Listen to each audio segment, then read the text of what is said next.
अस्सलाम वालेकुम, नमस्ते। मुंहिंजो नालो सागर कुमार है।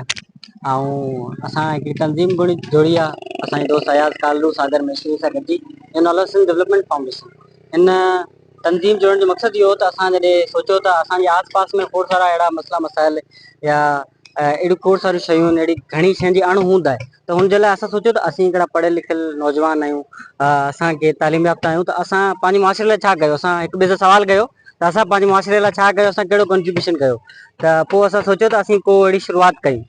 सो तंहिं ते अॼु असांजो पहिरियों कैंप हुयो सिंध डेवलपमेंट फाउंडेशन तरफ़ां हेपेटाइटिस बी सी जो। पोइ असां ॾिठोसीं त असांजे माहौल में जेका कारी साई पीलीअ जो जेका रेशो तमामु घणो तेज़ी सां वधी रहियो आहे। ऐं असांजा अॿोज सादा माण्हू हुननि में एतिरी अवेयरनेस न आहे त उहे टेस्टूं कराइनि, हुन खां पोइ हुनजो इलाज वग़ैरह मिपोकास वञणु, हेॾे होॾे खोड़ सारा हुनजे लाइ मसइला मसाइल पेश अचनि था।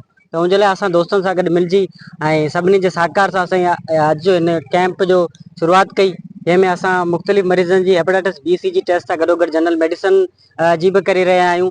त जीअं उन्हनि खे असीं ऐं हुन सां गॾोगॾु असां हिकिड़ो अवेयरनेस सेशन बि हलायो, जंहिंमें असां हुनखे ॿुधायो त इन्हनि बीमारियुनि सां बचिजे कीअं, पंहिंजे पाण खे एहतियात कीअं रखिजे, हुनजा एहतियाती तदाबीर कहिड़ा आहिनि हुनजे बारे में ॿुधायो।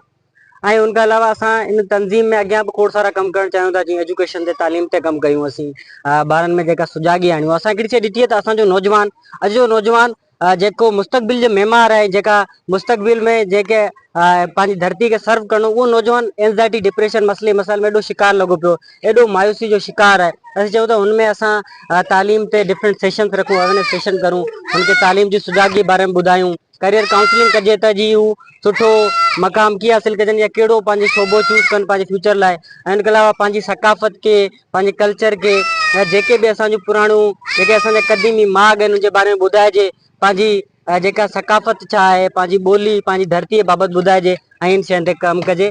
ऐं असां जेके बि असांजा साथी दोस्त असां सां गॾु मौजूदु आहिनि, जंहिं असांखे कवरेज ॾिनो आहे, असां उन सभिनि जा शुक्रगुज़ार आहियूं जंहिं असांखे टाइम ॾिनो।